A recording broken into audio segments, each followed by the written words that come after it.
9 buts, un PSG Bayern complètement fou. Et honnêtement, je pense que ce match, on va en parler pendant des années. Parce que ce que j'ai vu le 28 avril 2026, c'est pas un match de foot. C'était du chaos, du stress, des émotions dans tous les sens. À un moment, tu penses que c'est fini, et 2 minutes après, tout repart à zéro. Franchement, si t'étais devant le match, tu sais très bien de quoi je parle. Et si t'as raté ça, laisse-moi te raconter le match le plus fou de la saison. Franchement, après ce PSG Bayern 5-4, j'arrive toujours pas à redescendre. Même en parlant, maintenant, j'ai encore l'impression d'être dedans. C'est pas un match normal, c'était un match complètement fou, du début à la fin. Un de ceux que tu vis avec ton cœur plus qu'avec tes yeux. Avant même le coup d'envoi, t'es déjà dans une autre ambiance. Dans le virage Auteuil, ça chante fort, ça pousse, ça bouge dans tous les sens. Et toi, t'es déjà stressé alors que le match a même pas commencé. Tu sens direct que ce soir, ça va être intense. Parce que PSG Bayern, c'est jamais tranquille. Tu sais que ça va courir, que ça va presser, que ça va frapper fort. Et dès que l'arbitre siffle le début du match, t'as plus aucun moment de calme. Dès les premières minutes, le Bayern impose son rythme. Il joue vite, il presse haut et te laisse pas respirer. Et là, forcément, t'as déjà ce petit stress qui monte. Et ça arrive vite. Penalty pour le Bayern, Kane s'avance. 17e minute, il frappe, but 0-1. Et là, t'as ce moment où tu respires plus trop, t'es déjà dans le match à fond. Mais avec le PSG, tu peux jamais vraiment paniquer trop longtemps. Parce que cette équipe peut te retourner un match en quelques minutes. Et c'est exactement ce qui se passe. Paris répond. Action rapide, ça combine et Kvaratskhelia égalise un partout. Explosion. Là, t'es déjà debout. T'as crié sans réfléchir.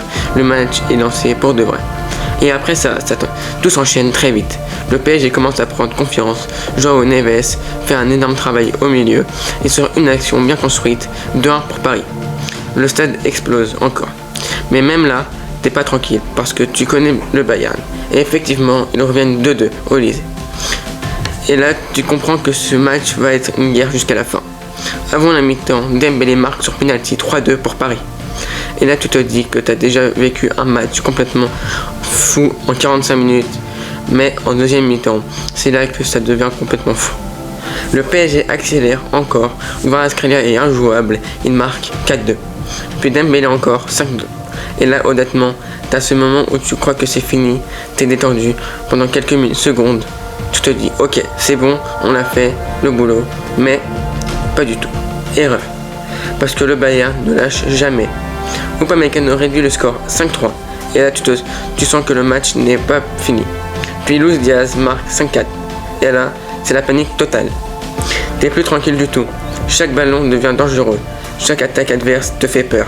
T'es debout sans t'en rendre compte. Tu bouges, tu stresses, t'arrives même plus à regarder calmement.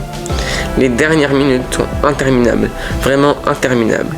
Le Bayern pousse, centre, tire, Paris dégage comme il peut. Et toi, t'attends juste une chose, la fin. Chaque seconde est longue, chaque action fait battre ton cœur plus vite. Et enfin, le coup de sifflet, tout en un coup, soulagement total. T'es vidé, complètement vidé. Comme si t'avais joué le match toi-même. Même en même temps, t'es aussi un truc dans la tête. T'as vécu un match incroyable. Parce que malgré le stress, malgré la peur, malgré les moments où t'étais pas bien du tout, c'était un match de fou. PSG Bayern 5-4, c'est le genre de match que tu regardes une fois et que tu oublies jamais. Et au final, c'est aussi pour ça qu'on supporte ce club. Parce que même quand tu souffres, même quand tu stresses trop, même quand tu crois que tout va basculer, tu vis des matchs comme ça. Et ça ne s'oublie jamais. J'espère que ça vous a plu. Abonne-toi.